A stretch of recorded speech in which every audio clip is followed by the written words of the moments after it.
Alrighty guys, hello and welcome back to the show.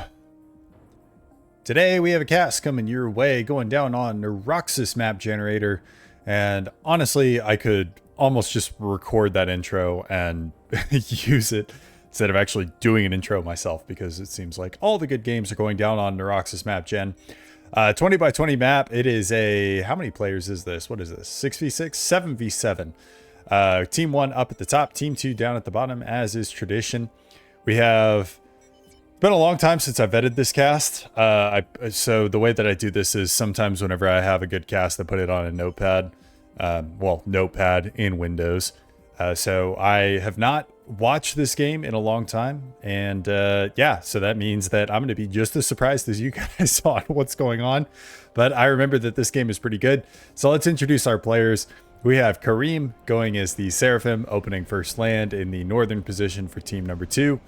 And we're already backwards, but that's okay. We have Kaze, who's going Aeon, opening first land to the south. Next, we have Scorpy, who's going Aeon, opening first land. We have Willow Wispy, who I'm guessing is Willow Wisp originally, going Aeon, opening first land. Lots of Aeon, 3 Aeon so far. Next, we got AI going UEF, opening first land, second air. I almost said AI armored command unit because for whatever reason that just seemed like it was going to flow really well. But either way, ChatGPT is playing the air position. Next we have Upas, who's going Cybrin, opening first land. And last but not least, for team number 1, working on an air transport right now, we have TV Nobby Daddy. Ooh, I love it when he calls me daddy, going Seraphim, opening first air with an air transport already out. Probably looking to drop these two plateaus. For team number 1, we have Ferv going UEF, first land, second air, got land factories queued up. We also have his ally to the north, Ultra Lord, going UEF, opening first, second, and third land. And we're speeding it up here. We have I Make War on You. Seen him a lot lately, going Cybrin, opening first and second land. And next we got Babel. And Babel is babbling on here in the rearguard air position, going as Aeon, first land, second air, as is to be expected. To the west, active Backlash, going as Cybrin, first air. Interesting. Okay, so more of a supporting air role. The pink player is going to be Martin, I guess, going first land, second Navy. So we're going to be getting some naval action here. And then last but not least, for team number 1, we have Pepes, who's going Seraphim, opening first land. So now we get to breathe a little bit since I've been talking so much. But I guess that's why you guys show up. You guys just want to hear me talk. As well as my dog in the background. You guys want to hear my dog talk too. Well, my dog is very angry about something that's going on outside. Maybe it's somebody breaking into my house. Maybe not. Who knows?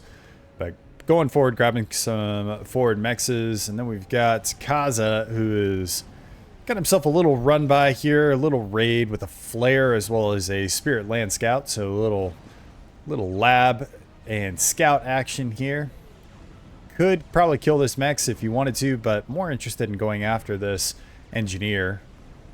The engineer is going to be running for safety in the water, but not going to make it. So that's going to be absolutely devastating there for Pepes. I don't know how Pepes is going to come back from that one. Like, he's lost an engineer. I think the game is over at this point. That's what I'm supposed to do as a caster, right? Is over-dramatize things that aren't supposed to be dramatized.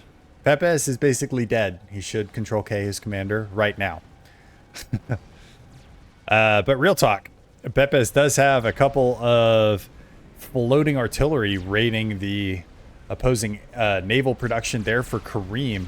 Kareem, with an attack submarine off, has actually surfaced that attack submarine to take advantage of the deck gun on submarines. This is something that I forget about all the time, and hopefully you guys don't forget about it as much as I do. But I believe all of the Tech 1 subs do have kind of a deck cannon or a deck gun that you can actually surface. You can surface your attack submarines and use them to kill engineers or other floating things as well. So something to keep in mind.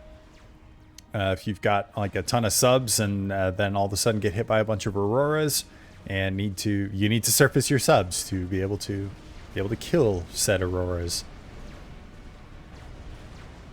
As far as the rest of the middle goes, it's mostly just your kind of average T1 activity here. And I don't know why every now and then the camera just like jumps. Okay, I'm like testing it around a little bit. Okay, it's not doing it again, but every now and then the camera's just like, whoa! And then I'm like, whoa! But anyway, lots of gun upgrades coming out. Gun range coming out for Will-O-Wisp. Probably has gun speed queued after that. Active backlash going for gun speed and range. And Tech 2 actually coming out for Ultra Lord. So Ultra Lord not going for the gun upgrade. And then gun range as well as, yep, gun speed coming in now for Will-O-Wisp. Gun range coming out for Scorpy. Gun range also coming out for K's. So we've got a ton of Aeon battle commanders that are going to be on the front lines here. K's now going for gun speed as well. And we'll see what Scorpy ends up doing. But overall, we've had kind of a yo-yo effect on Navy. So the initial artillery out of Tempest did absolutely nothing to slow down Kareem's naval production. And now Tempest is going to pay the price here, losing his naval factory. Does have a couple of subs out. And the subs, see, they do not attack the Zooies. You have to surface the subs to attack the Zooies if you want to do that. Might be kind of dangerous though, because subs are really paper thin. But Navy is looking like it's going to be pretty rough here for team number 1, only down to one naval factory now, and that naval factory is pretty heavily under attack with only submarines to defend it, and there's really only 2 submarines here. There is a frigate coming off the line right now, but that frigate's going to be evaporated under the sun ray that is these Seraphim frigates. And then once these Zooies come in, I think that Kareem has a pretty decent chance of locking his opponent out of Navy.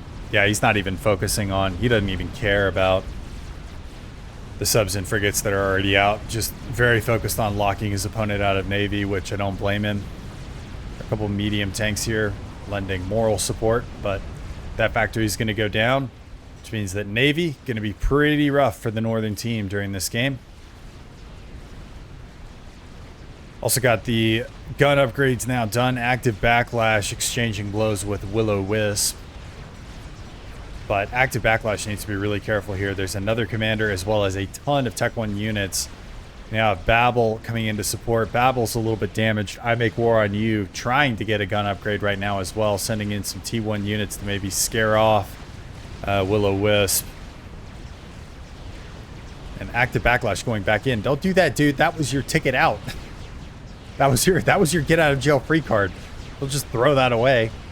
Is now exchanging blows with K's. K's does have his own Tech 1 units. There are some bombers coming out. I think that was from active backlash as well.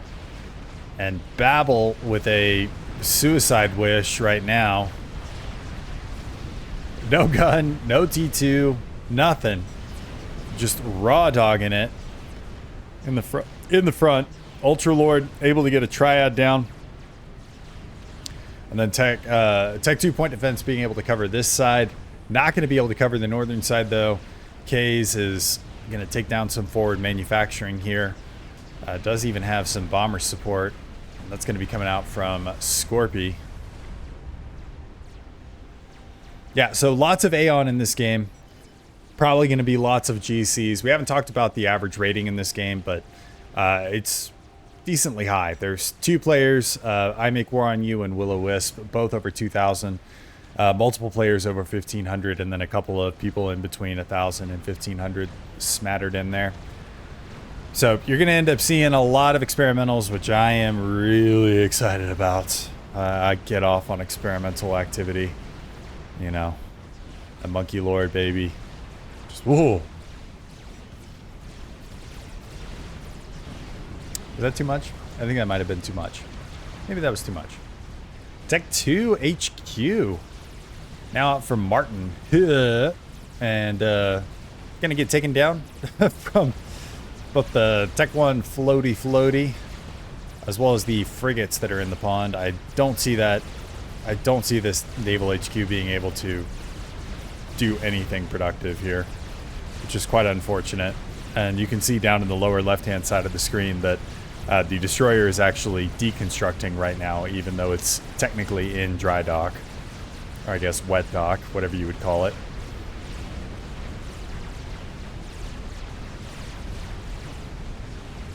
There are some Zooies, though. It'd be a good idea for K's to... Well, actually, I take that back. K's lost most of his Auroras there.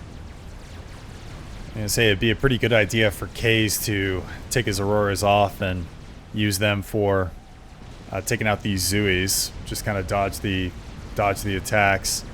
But he's not doing that. See, the camera did it again. I don't know why it does that. Why does it do that? Nope. Okay. All right. Who knows? I make war on you. Now with stealth, gun upgrade, marching forward with semi-support coming out from Ultralord. Ultralord with a couple of Tech 2 units, mostly going to be Tech 1 though. Looking to support, actually Will-O-Wisp down very low. I make war on you should just commit to this. There's no reason not to do that. Yeah, and that's going to be Will-O-Wisp out. And that is big time bad if you're Team 2. You just lost your highest rated player in the first 15 minutes of the game. That's real bad. I'm pretty sure full share is going to be on. Yep, you see that. All transition over to K's base. K's 1600, pretty high rated player as well. So should be more than able to manage 2 bases. And we got a lot of Tech 1 here that's going to get mopped up by Tech 1 bombers as well as Tech 2 point defense. And this is one thing that I struggle with a lot is when do you stop making Tech 1? And as best as I can understand it, and I'm going to try and help some people here, but correct me if I'm wrong down in the comments, which I'm sure you guys will. But actually, wow, K's taking some pretty decent damage from some hoplites there. But as best as I understand it is as soon as you have Tech 2, you stop making Tech 1 immediately. Just don't make it anymore. There's no mixing, matching the tech levels. You know, it's like if you guys ever went to like youth group camp or like youth group like summer camp kind of thing where, you know, it's very Christian. You know, guys are blue, girls are red. You don't make purple. It's just really made for a lot of horny teenagers, but you know, that's what it is. So Tech 1 is red, Tech 2 is blue. Don't make purple. Once you got Tech 2, just make Tech 2. Is what I think. What I think you're supposed to do. Anyway, Tech 2 factories now going down for K's. I believe these used to be Will-O-Wisp. I make war on you, taking a little bit of Tech 2 PD fire coming out of this northern base. Shield upgrade now coming in for K's as well. And Team 1 looking pretty solid here in the first 15 minutes. Taking a lot of the kind of no man's land, middle ground mexes away from their opponents. And that's kind of the name of the game whenever you're talking about these large team games, is all about trying to control the middle of the map. It's much less about trying to get like around your opponent, like in ladder, especially in a map like this where you've got a relatively narrow land bridge between 2 islands-ish. I don't know. We'll call them islands. It'd be kind of funny if this game was actually on a 30 by 30 or a 40 by 40. It's kind of funny to think this would most likely just be Astro, just with no cliffs around the sides of the 2 like islands or something. I don't know. People who play Astro are gonna know what I'm talking about. But K's now with that shield upgrade, taking some triad fire as well. Seems to be relatively unperturbed by it. Ultralord with only Tech 2 on his commander has not gone for another upgrade. Really just focusing on that point defense creep up into K's main production and been doing a pretty good job of it. These triads all have got, you know, some decent kills on them. I think they've paid for themselves at this point. And gives him a good spot to fall back on whenever he gets overrun, or if he gets overrun. saying he is going to get overrun. I'm just saying if he gets overrun. Up at the top, I haven't been paying attention to this a whole lot because it's now just kind of devolved into hover v hover.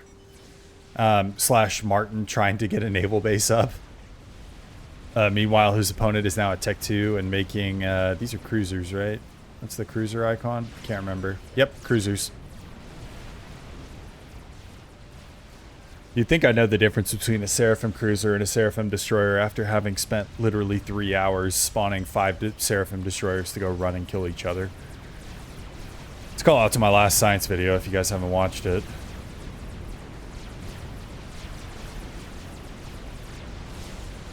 Yeah, just lots of hover. Yenzines versus Blazes. Yenzines should win that fight, but Pepe is not doing a very good job of microing him, so gonna end up losing some of his hover spam there. Wow, there are a lot of Blazes here out from K's. K's is not very happy, and also tactical missile out from Pepe. It's very interesting. Looks like he's already bagged 1 mechs. This mechs might have died previously and is now getting re-upgraded, but that's going to be another one going down. And no reaction so far out of Kareem to build TMD. We have TMD out from K's, so K's is actually helping a brother out here. But by the time these tactical missiles are built, Kareem is not going to have any mexes left. Which I get it. Like, you're playing the game. He's up here. He's focused on this up here. Trying to keep, like, Navy under control. He's feeling real good about himself because he's got a cruiser out. He's like, yeah, I'm going to go ahead and lock down their Navy. Meanwhile, he's going to lose all of his mexes to these tactical missiles. Or, okay, maybe not. It looks like Pepes has now changed his mind and is going after K's mexes. K's mexes, though, are protected by the TMD. So, it's going to be pretty short. That was a commander that died. I am just as surprised as you. And that was I make war on you. All right, so incidentally rhymes. Succumbing to the Harbingers coming out of K's. So K's pretty much all over the place in this game. And that's going to level the playing field. So I make war on you is out, as well as Will-O-Wisp. That's going to be both of your like uber elite pros kind of out of the game here. Before 20 minutes, I make war on you's base, transitioning over to Pepes, which is kind of the logical recipients of that. Ferv also gone for tactical missile launcher. Everybody really enjoying the tactical missile launcher upgrade this game.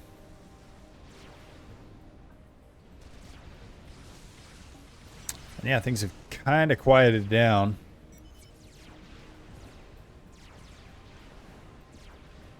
Yeah, TMD out of Pepes. Not going to be able to do anything now. It looks like actually 2 people. Both Scorpio and K's are covering for their boy building TMD, which is nice. It's nice to see friendly players, friendly teammates. Yeah, instead of having somebody just ping you a bajillion times saying like, build TMD, idiot, idiot, idiot. They're just like, okay, you know what? He's doing something else. I'm just going to build it for him. And then it's like, the grand scheme of things, is it really that expensive? I don't know. It probably is if it's like a super nice TMD. Eversong missile launchers assaulting this forward fire base. There is TMD here as well from Ultra Lord. But might need to start thinking about, I don't know, like artillery or getting rid of this fire base or something like that, because a fire base standoff is never what you want to be in. This is a terrible position, and it's much worse for Ultra Lord because he's now behind the 8 ball as far as, well, he was behind the 8 ball. I take that back. I was gonna say he is behind the 8 ball as far as tactical missile launchers, but he's not really anymore. Airfight now happening. I think both strats did end up going down from Babel. So that was, yeah, that was Babel. With the strat launchers. Or strat launchers. Strat bombers. Oh, that'd be a cool unit. Strat launchers. And now we've got a large Tech 3 movement going to crush this firebase like the little egg that it is. Coming out from K's, led by his commander. I really don't see this base holding up.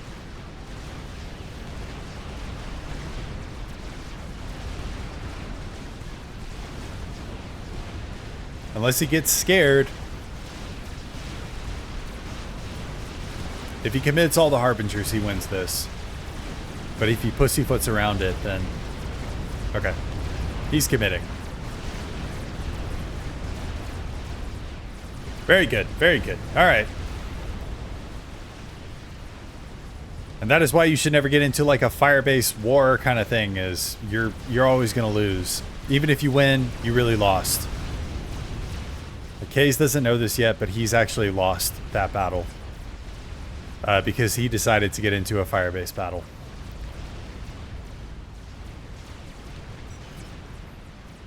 Oh, and I think that was another commander dying. Yeah, I am doing terrible in this cast. Seeing commanders die. He died to something. I don't know. Should I start this over? Nah, we'll just go with it. Ferv was unimportant anyway. I don't know. For all I know, he was extremely important to Team 1's strategy. I'm just saying he was unimportant to make myself feel better.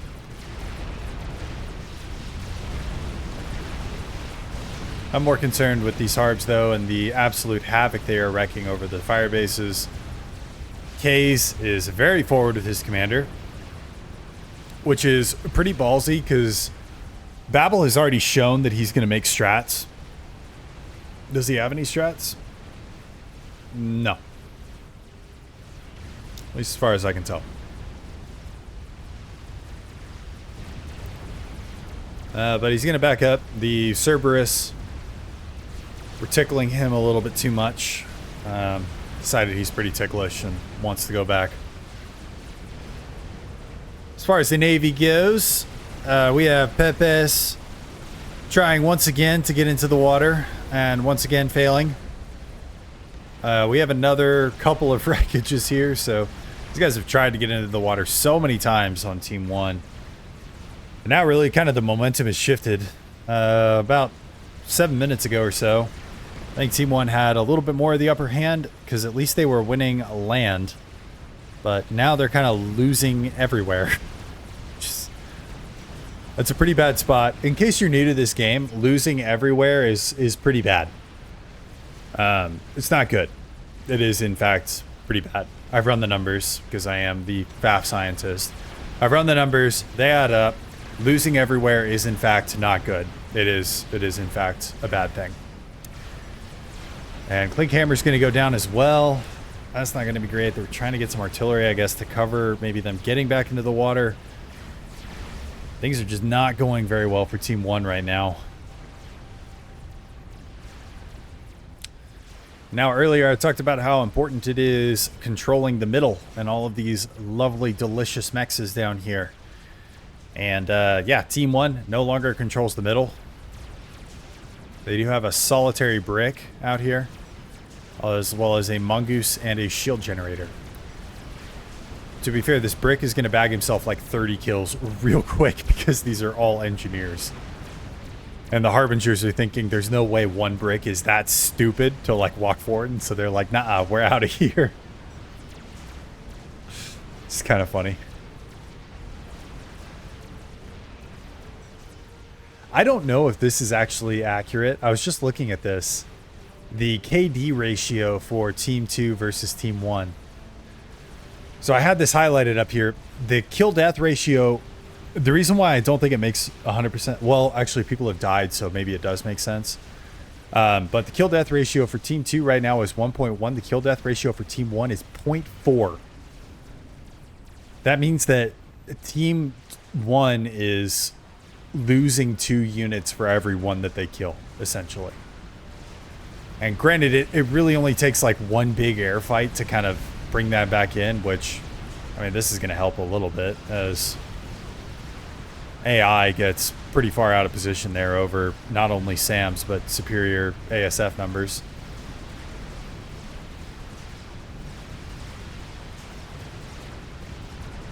It's going to be the same with Scorpy.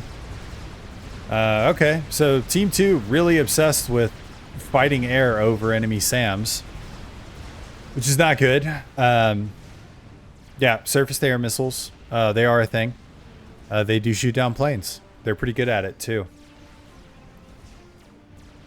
It's like the main reason that the SR-71 was even developed.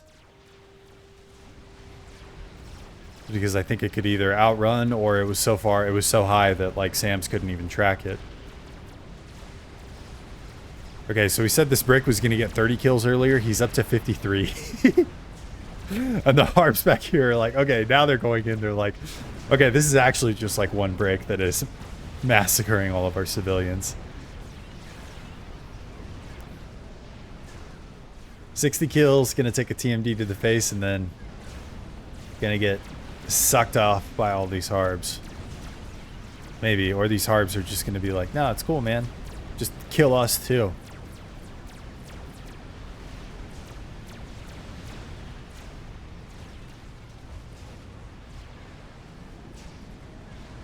Well, that's tasty. Couple of harbs getting dropped here. Right in the middle of some of Pepe's mexes. Oh, there is a strat, though, out from Babel. That's going to put an end to that pretty quickly. They are going to get one mex at least, so, I mean, I guess it's not an entirely lost cause, but as long as the strat comes around for another pass. Well, okay, never mind. They're going to get two mexes, and the strat is going to sleep. The strat's going to sleep. What the fuck? Alright, well, these harbs... Okay, they're going to get three mexes, because Pepe is on the ball, got some Tech 1 point defense up really quickly. Yeah, interesting. That strat just, like, dropped one bomb, confirmed that the target was not destroyed, and was like, I'm going to take a nap. I am tired. Oh, and we have a megalith now up. Out from active backlash. So that's going to be our first experimental of the game. Like I said earlier, experimentals, super tasty. Something that fires me up. And this megalith, I don't think that he should be tangling with Navy. Yeah, I think this is a bad move. I would say deal with all the land. Like, Navy is a lost cause, you know? Like, don't try and win Navy anymore. Meanwhile, we got a huge amount of Nathas that are coming in on Martin here. Okay, so the megalith is, you know, going in on Navy and not going to make it. These Nathas,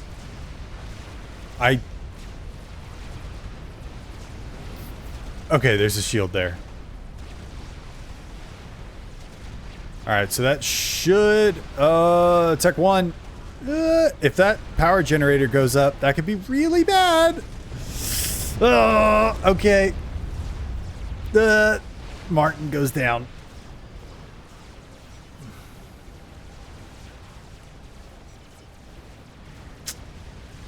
Man. 28-minute Natha and Tech 1 bomber snipe. You don't see that every day. There's my thumbnail.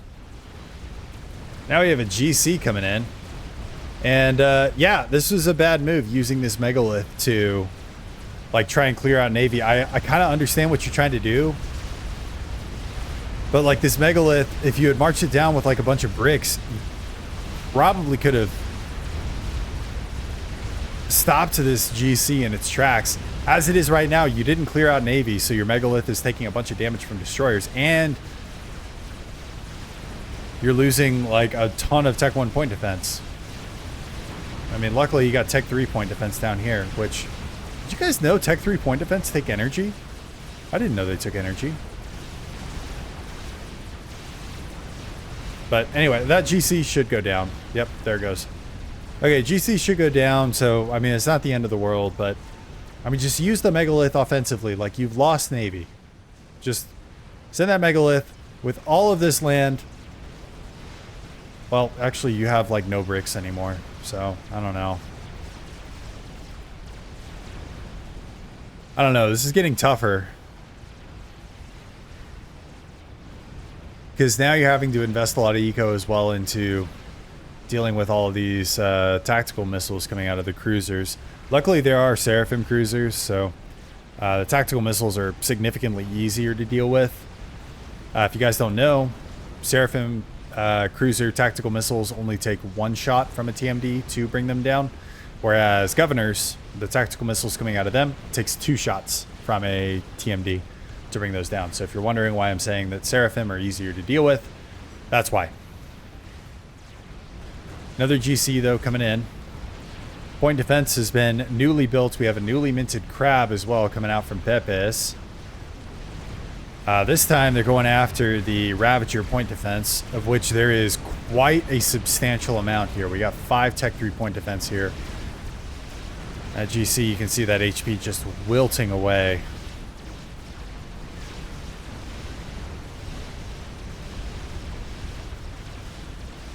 This is starting to look like the, you know, stoppable force meets the movable object.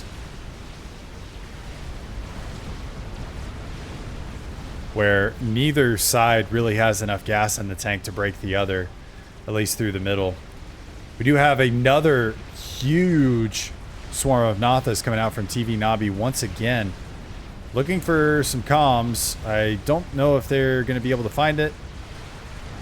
Babel going to be able to clear a lot of that out, but the Restorers are just absolutely laying waste to Ultralord's base. And it doesn't help that there are allied ASFs there for Scorpy.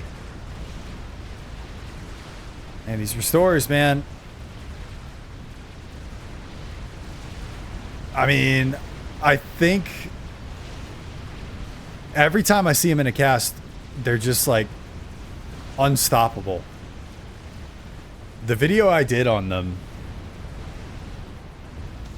either must have been wrong or there's something else, because the video I did on them, like, it seemed like they were really good in the video, but every time it seems like I see them in an actual cast in a real game, it just seems like they absolutely wreck shop.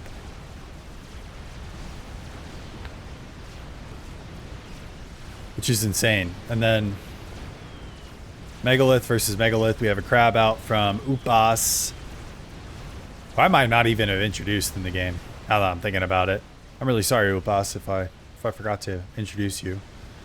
But that Megalith is going to go down.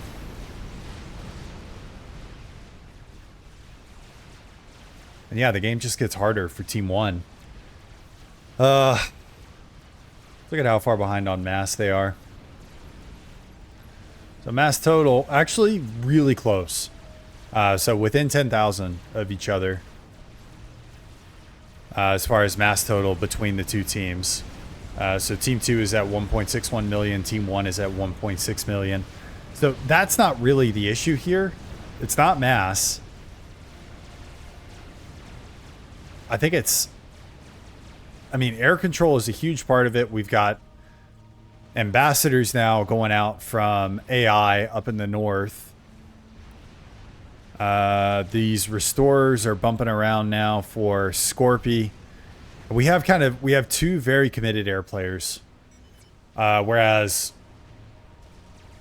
yeah, so we have two very pretty much 100% air players with just like, oh my God, look at this makes me sick. This number of restores, man. That is 52 restorers. So by my numbers, it means that you're going to need at least 100 ASF to take that out. From what I have seen in this game, you need more than that. We have 49 ASF out of Babel right now.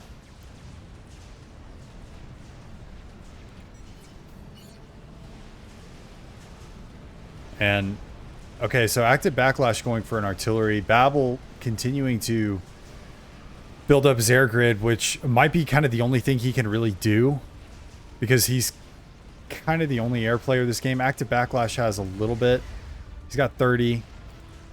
He's got 30 ASF. I mean, it's nothing crazy, and he doesn't really have much of an air grid to speak of. Like, I mean, if we just look at the number of air factories, we have, what is this? 4, 5. 5 air factories for active backlash. Babel has, what is this? There's a nuke going somewhere. 14. So we have 19 air factories for Team 1. We'll talk about the nuke here in a second. Where is this nuke going? The nuke is going up here. We'll see if there's an anti-nuke. I might be going for this base. I am not seeing an anti-nuke. Might also just be going for active backlash's main base. Okay, there's the anti-nuke. Okay, so 19 air factories for Team 1. Meanwhile, on Team 2, got 8 there. And then for AI, actually, it might be, for whatever reason, I thought that this was like, okay, yeah, actually, it's way closer than I thought. 16 to 19. Okay. It's got to just be, I mean, it's just Team 2 taking better trades. Team 2 is also really not building ASF. They never really had an ASF presence. Team 2 is very interested in building restorers.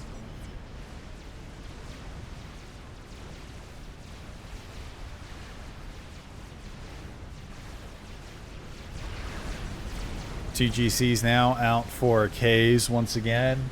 Megalith for Upas, squaring off against the 3 Megaliths here for Pepes. So Pepes got huge crabs, man. That dude has nothing but crabs.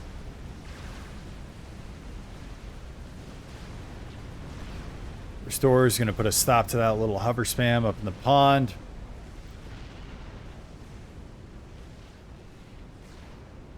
This is why megaliths are so good, though, is it's kind of hard to break them with either chickens or GCs. You got to have a lot of shielding because they just outrange them so much. You got to have a lot of shielding and a lot of units and be willing to take a lot of hits while you're getting in range.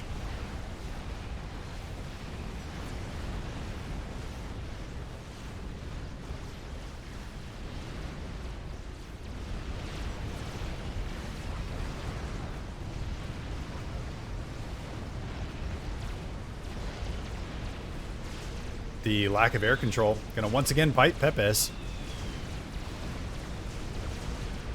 Strolls a little bit too far forward with his megaliths, and bam, all of a sudden you have a megalith at 50% HP. And your ASF are going to be able to like mop the floor with the enemy ASF because Babel has more than enough to be able to deal with that. But then you've got this death ball coming in, and active backlash overshoots his target a little bit, and his ASF just get absolutely annihilated by these gunships.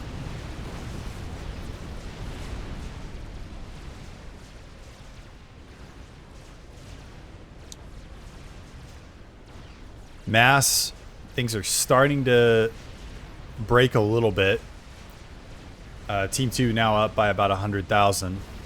We do have a disruptor now online. I think this thing just came up. I don't see any kills on it yet. And it looks like it's still targeting. So that's going to be kind of the first long-range unit of the game. Let's see if we have any satellites or anything like that coming out of our UEF players. We do have a satellite newly constructed from AI, making its way across the pond right now. Gonna go wreck some havoc. UEF is such a scumbag faction. Just everything about them is, I don't want to fight you directly. Except for the Percival. The Percival is like the only unit that's like, yeah, give it to me. Hurt me, daddy. Alright, GC is going to go down. Several of them, actually. Harbingers, though, going to be a different story. We have 2 megaliths left, 1 badly damaged Galactic Colossus left, and I think Team 1 going to hold once again. That was a pretty monstrous push. Pretty clutch that they pulled that off. Now we have a ton of reclaim here in the middle. So each of those GCs dropping about 12 to 15,000 reclaim. There are factories here on the front line that need to be cranking engineers like now to go and grab this reclaim. Tempest trying to do the same thing with... Oh, he's actually targeting an experiment. A chicken that has poked his head above the water here. But some of the Navy strayed a little bit too close to the water, to the shore. I think this is fine if you want to use your megalith for this, where it's like, okay, Navy got too close, we're going to use our megalith, bag a couple pot shots, and then call it a day. But like sending it into the water to like go and chase after them is, I don't think, great. And then Tempest now with another experimental coming off the assembly line. The Restorer Death Ball has once again decided to grace us with its presence. I mean, Restorer is not the best air to ground, but whenever you've got like 100 of them, they'll chew through 132,000 HP pretty darn quickly. And there just are not enough ASF for Babel to be able to deal with this. I mean, you got to have like, I'm not seeing really any SAMs in this base. It's a lot of point defense and a lot of TMD. I think you got to get a lot of SAMs here and just start building SAMs and then building either bangers or bouncers. I can't remember which one the Tech 3 is. You gotta start building like Tech 3 mobile AA. You gotta start building SAMs. Like, you gotta make it just incredibly difficult for those gunships to be able to do anything useful with their lives. Because right now those gunships are just having a field day out there.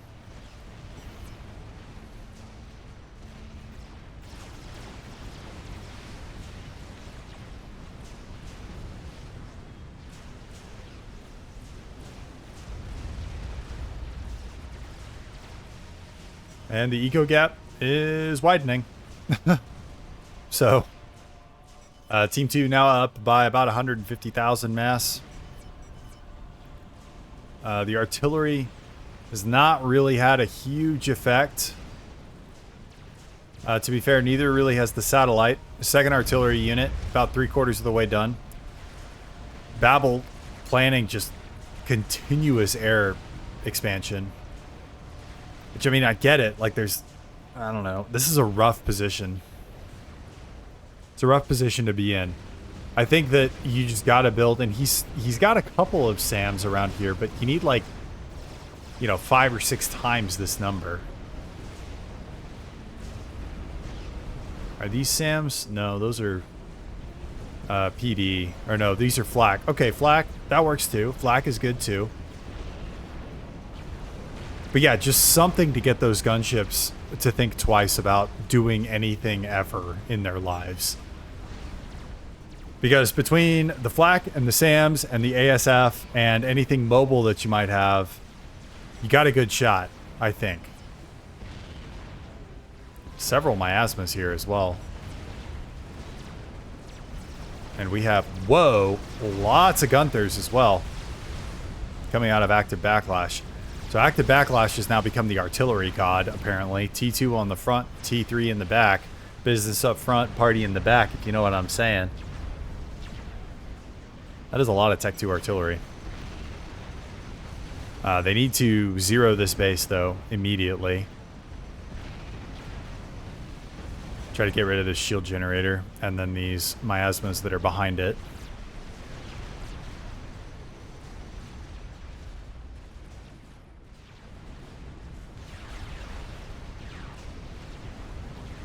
Now the death ball is moving.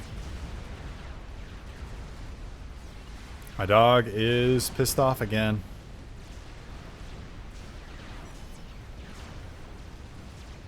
Yeah, I don't know if you guys can hear that in the background. He's a big dog. He's got a big bark.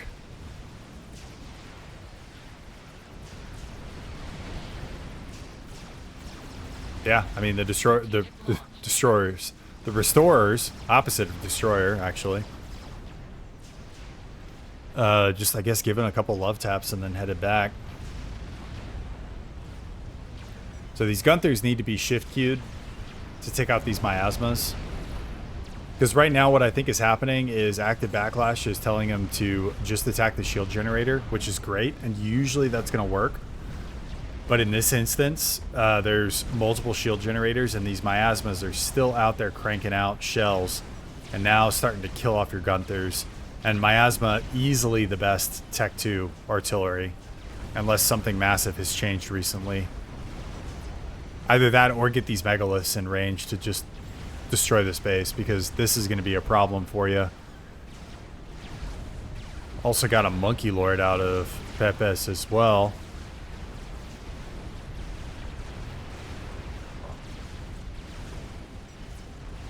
Monkey Lord's going to be able to take out a couple of mexes here. There is a GC that is responding, so that monkey needs to, you know, make itself scarce and get back in the tree and use some of those leaves.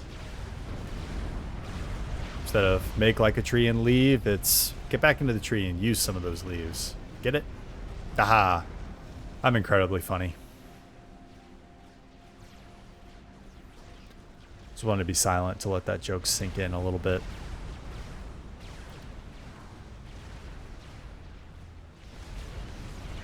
But yeah, we got a pretty big standoff. From the artillery side, third artillery installation. This time, I think, coming out from Tempest.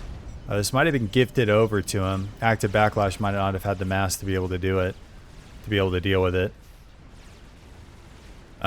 From AI's side, though, more satellites as well.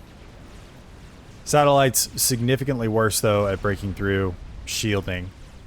So these guys going to struggle a lot more to get through the shields. The third one is just now coming over.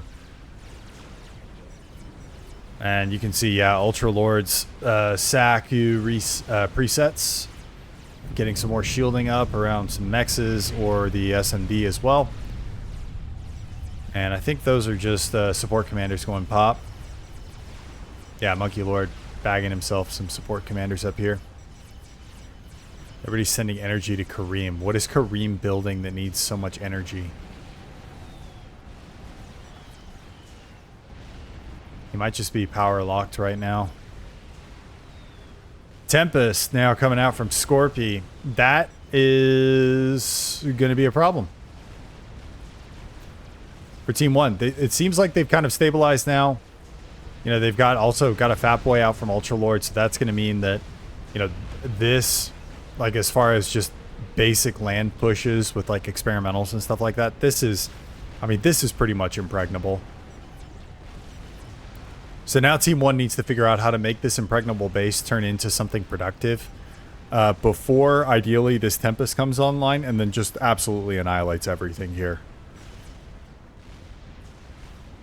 Either that or Babel needs to have a lot of torpedo bombers, like, on standby to be able to just delete these Tempests as quickly as possible. Because Team 2 does not have a ton of ASF. They've really only got restorers as far as like air superiority. So if you have a lot of torpedo bombers, you can annihilate these Tempests really, really quickly. And then those are huge mass investments that are just gone for Team 2. And the restorers are not going to be able to respond fast enough. And the ASF, you should be able to clear out the ASF. We've got, how many ASF out from Scorpy? 67. AI has a few as well. He's got 53. Babel, how many you got, my man? Excuse me, I tried to mute. 225. Okay, so Babel is good on the ASF front. Actually, probably has enough ASF to deal with these restorers as well. As long as he gets them alone. Like if he can take these ASF, kill these restorers just immediately. Without the ASF from AI and Scorpy getting involved, then I think that's going to be a win. So how many restorers have we got? 77? 225 ASF should be able to deal with 77 restorers. Especially because your first pass is going to take out like 12 or 13 of them.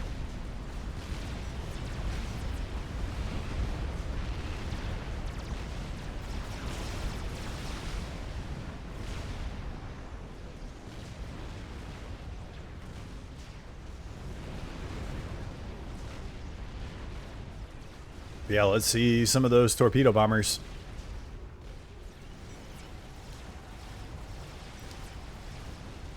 I don't think Babel is making torps. Be so good. That's like a no-brainer, I think. It's like, what does it take? What was it 30 torpedo bombers to one pass a Tempest? Maybe it's more. I can't remember exactly how many it is.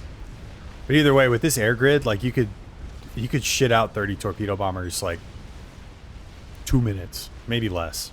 Less than that, most likely. Like 30 seconds. Well, let's check in on everybody's bases. Okay, so started to break the shields here, taking out one of the satellites. The artillery is now very focused on Upas's base. Focused on the missile launcher, which has now fired another nuke. And I guess seeing the writing on the wall, it's like, okay, let's go for mutually assured destruction. The nuke is going... Alright, I didn't see where the nuke is going. We'll get back to that in a second. Amphibious assault now coming in. Chicken leading the charge. Actually, a couple of chickens, both of which are now dead. And their ion storms are going to kill any of their allied units in range. The nuke is going to land, so it's going towards this forward base. So that means that this base is now a lot softer than it used to be.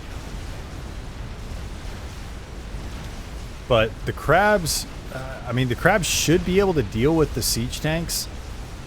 But again, the problem these Tempests are presenting in the bay is not super great. Now you have the satellites actually going after the crabs as well, because they can't really do a ton whenever it comes to the base. That's going to be one crab going down. And holy shit.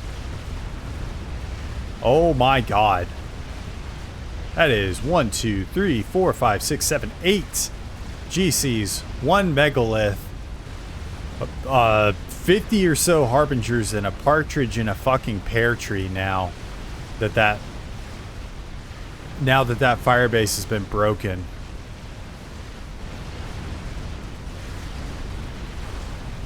Jesus. I don't think I have ever seen an assault that big. I don't think Tempest has either, to be fair. That's another crab going down. 4th one soon to follow. 5th one behind it. Jesus Christ.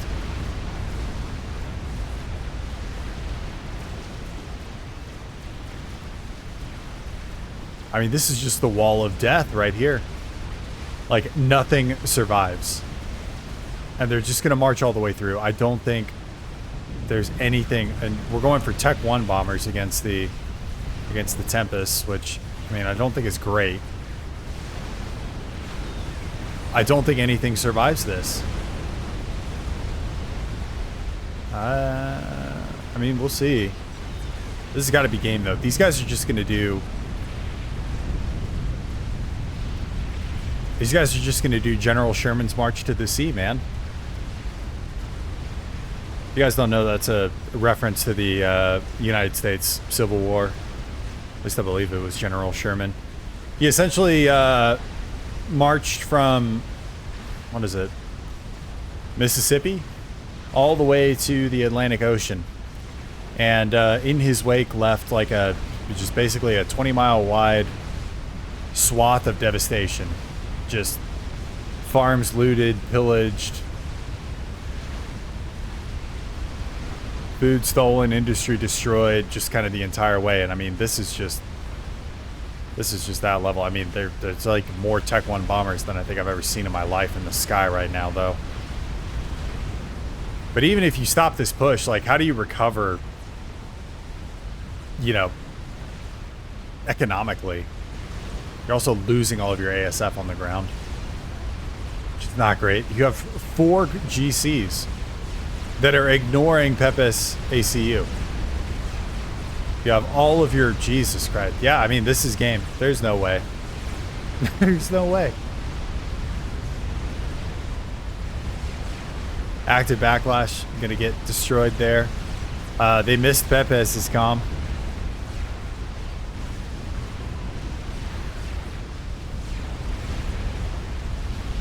I'm assuming that's Babel up there going pop as well.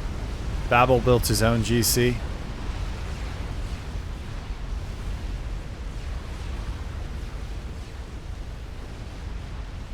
Man.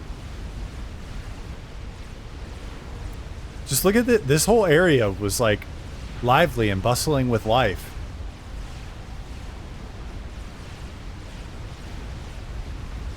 And now it's dead.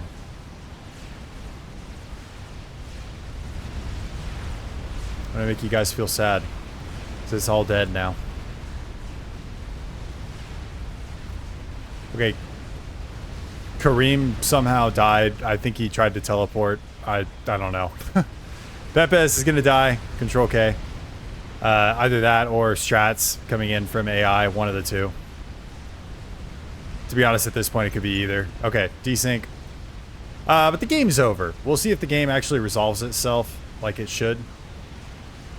I seriously doubt it will, but Babel is the only player left.